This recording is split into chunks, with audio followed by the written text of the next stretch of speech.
kodėl būti apelsinu, jeigu esi obuolys? O kaip nebūti apelsinu obuolio odoje, kai mokykloje, universitete, darbe iš mūsų reikalauja universalumo.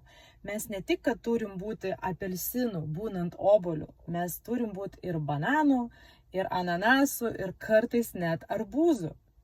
Tai kaip rasti savo identitetą, kaip rasti savo išskirtinumą ir kaip save pozicionuoti šioj visuomeniai, kad būti tuo, kuo esi iš tikrųjų. Pasidalinsiu savo istoriją. Kai įstojau universitetą, turėjome daug taip vadinamų brainstorm sesijų, kuomet visi kartu susėdam ir generuojam daug idėjų apie naujus produktus, naujus sprendimus, naujoves, ilgalaikės vizijas, kryptis.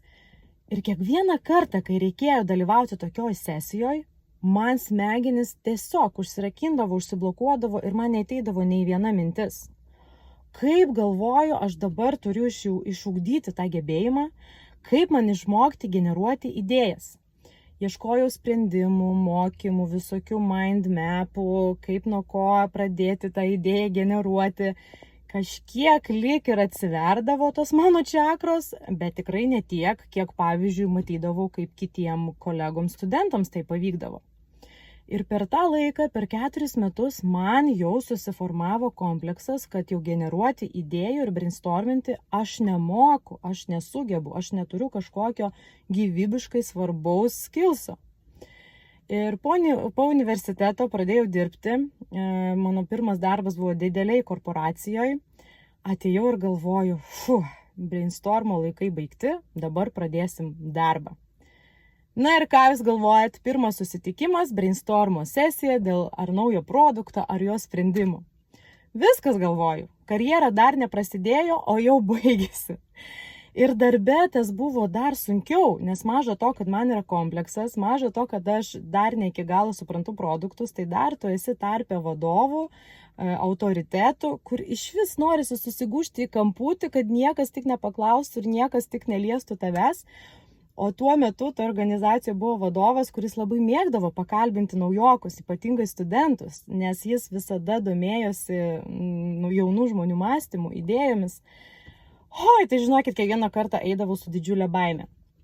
Kol 2018 metais į mano gyvenimą atėjo Wealth Dynamics metodika, kurios dėka man nukrito šitas didžiulis akmuo, tas didžiulis nepasitikėjimas savimi ir kompleksas dėl idėjų generavimo.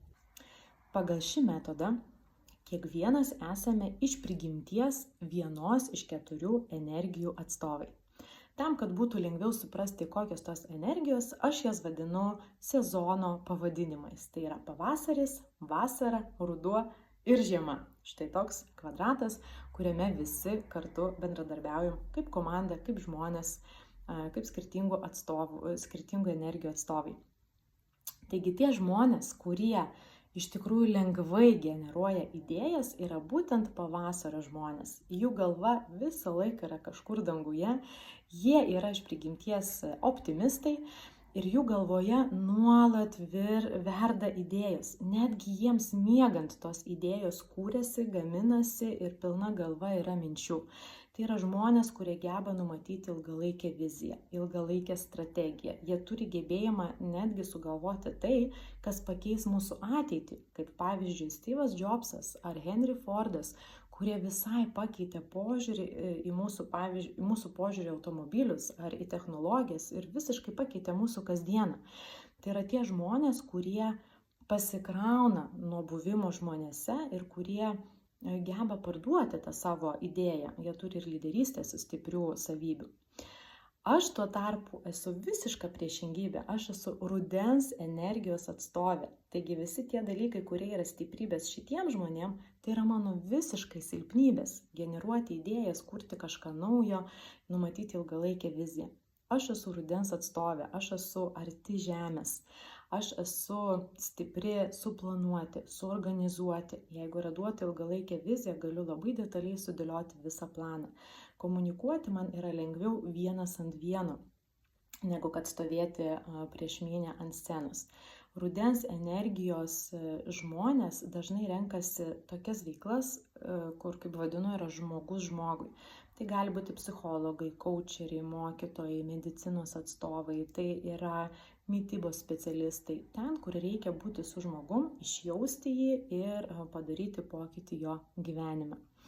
Taigi tai supratusi, man tikrai nuriedėjo didžiulis akmuo, aš nebejaučiu, kad aš turiu kompleksą, kad nemoku generuoti idėjų, aš labai aiškiai suvokiu, kokia asmenybė aš esu, kokios yra mano stiprybės, silpnybės, o suprasdama šitą įrankį, man tikrai lengvai pavyksta suprasti, o koks yra kitas žmogus, kokio tipo tai yra atstovas ir kokia kalba tuomet su juo kalbėti, nes kiekvieno tipo atstovas turi tokį filtrą galvoj ir mes skirtingai matom pasaulį, mes skirtingai komunikuojam, mes netgi skirtingai girdim. Ir kai žinai, kas tu esi ir kas yra tavo pašnekovas, tu gebi pritaikyti savo kalbą prie to žmogaus kalbos ir komunikacija įvyksta žymiai lengviau.